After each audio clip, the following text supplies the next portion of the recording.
Hello and welcome back to section 8 of the care certificate. In this section we're looking at fluid and nutrition and why it's important to maintain this.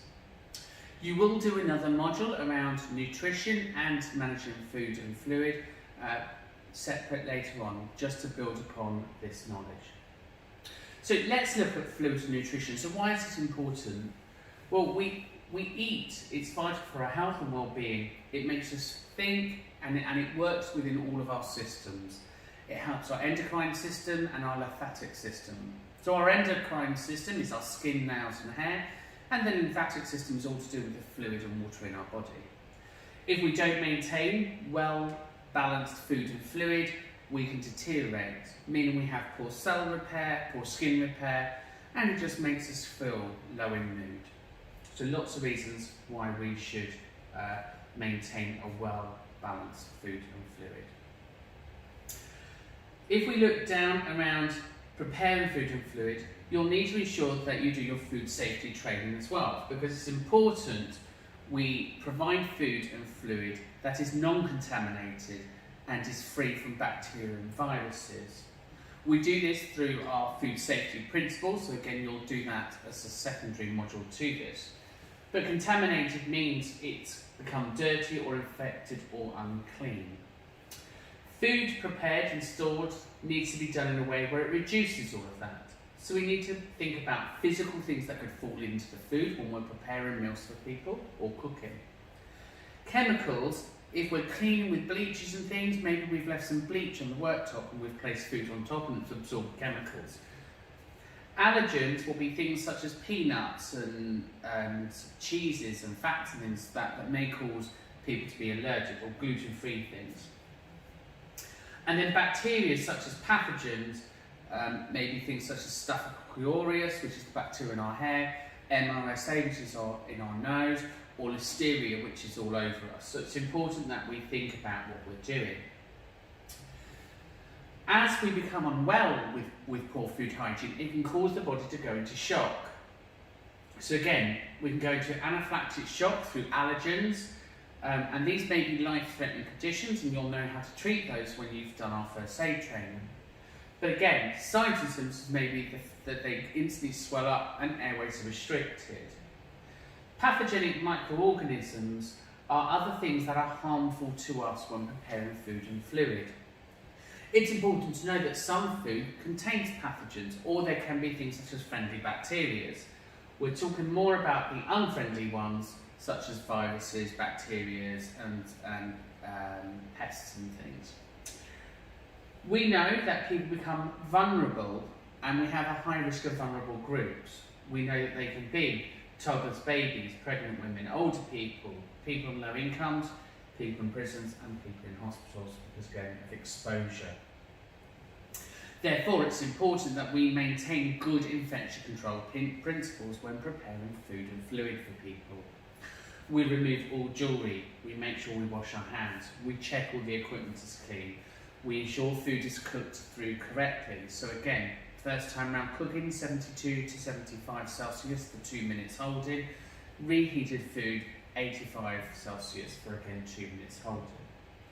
We're going to ensure that food is stored correctly and labelled, so if we're opening packets, we're labelling the open date so we know when to dispose of it and we're following the instructions on labels. We're recording the fridge temperatures of people so we know that their fridges are storing food properly. We know raw meats are prepared separately and cooked separately to cooked meats. The Quality Care Commission will work around with the Food Safety Act 1990 to ensure that we are providing safe food for people that are consuming it. We know for a well-balanced diet and good nutrition, we should have a blend of everything. We should have some carbohydrates, some vitamins, minerals, fibre and proteins. And without those, it's unlikely we're going to thrive and we'll become sluggish and unwell. And again, we'll be open to infection, so our body's not able to fight off illnesses the way it normally does. It's important to understand that people who become malnutritioned or dehydrated will have poor skin repair. So therefore they're going to be more prone to ulcers and pressure sores. So it's really important we maintain good food and fluid. Good food groups will include obviously fruit and vegetables, bread to rice potatoes, meats, dairies, and food and drink such as fats and sugars. We need to ensure that we're having essential amounts of fluid. This is essential for our skin, but also for our digestive system. We need about 1.2 to 1.7 litres of fluid for our bowels to work effectively. If we don't have that, we can become constipated, and again, we can show signs of confusion and becoming chronically unwell just through constipation. So signs and symptoms of poor nutrition and hydration. For malnutrition, meaning the body isn't taking enough nutrients. Signs are something we see, symptoms are something we're told. So signs, we may see people becoming weak, we may see them feeling not well, we may see them not being able to move. They may tell us that they've got no energy. You may see weight loss, you may see a change in mood.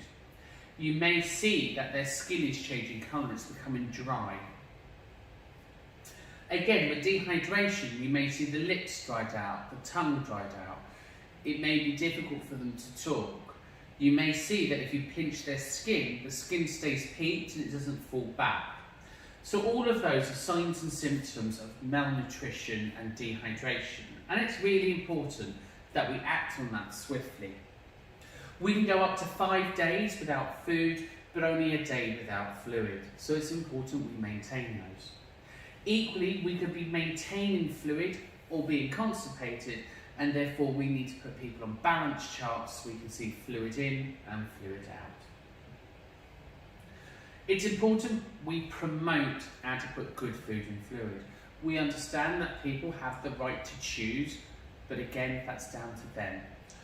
We can promote things. We know that our teeth and our skin and our hair all needs good hydration and good levels of calcium for us to work effectively. That's why it's important to work in a person-centred way to promote this.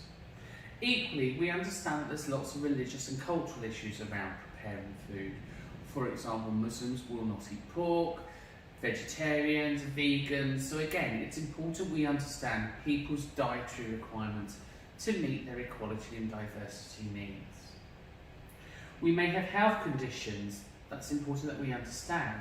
It may be things such as high cholesterol, so we need to avoid fatty foods and butters.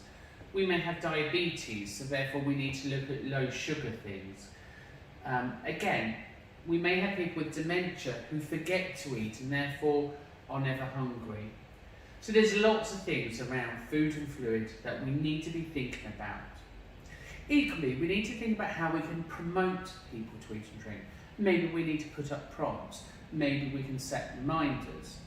Maybe we can prepare 2 or 3 bottles of drink and not have the lids on them so they're able to pour them themselves.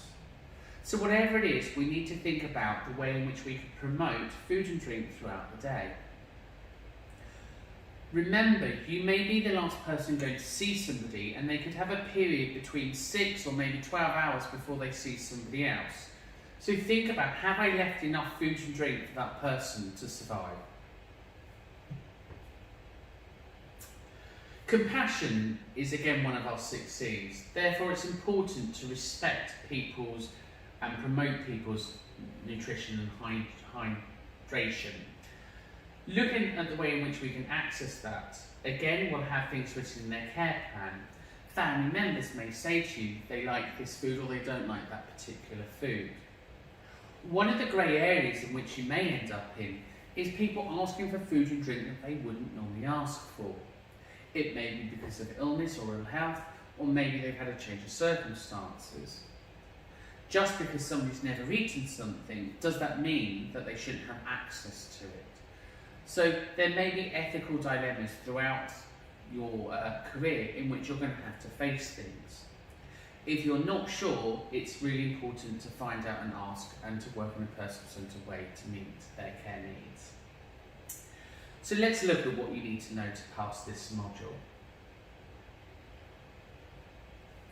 So in the first one, we're looking at you to list basic food safety principles, good hand washing, storing of food, temperature control, etc. So we're asking you to list those there. Here, we're asking you to describe why food safety is important for preparing food. So again, we know we have vulnerable groups, and if it's not prepared properly, we can pass on bacteria and pathogens. Here, we're looking at the factors around food safety and what constitutes a good diet. So here, it's giving you some words, and you need to list these words and to make up a sentence around that. Here, we're looking at what constitutes a sensible amount of fluid, and I gave it to you earlier in figures. Here we've got a spider graph around signs and symptoms of malnutrition, so think of that list that I gave you and list some of those things there. And here, signs and symptoms of dehydration, so very similar things again. Here we've got a table for you to think about and how you will promote an adequate nutrition and hygiene. So here it's asking if an individual has had a stroke and maybe they're unable to move their hands fully. How could you promote nutrition and hydration? So, we know that we need food and fluid. It's part of our everyday life, and it's an essential part for us to strive and thrive. We're aware that there are cultural and religious needs around food and fluid. Please bear in mind that we should be working in a person-centred way and preparing food in a way which does promote health and well-being. You will do food safety training as a secondary module and nutrition as a secondary module on top of this workbook. If you have any concerns, then there's lots of places you could go to find out further information. You could look at the environmental health agencies for food safety advice, and you could look at the NHS websites for nutrition balanced diets. Remember, people have to eat every day to sustain life. So if you see and observe signs and symptoms of people struggling, think about what you can do to help promote them to eat more freely. Thank you for watching, and I wish you all the best of luck, and we'll see you in session 9.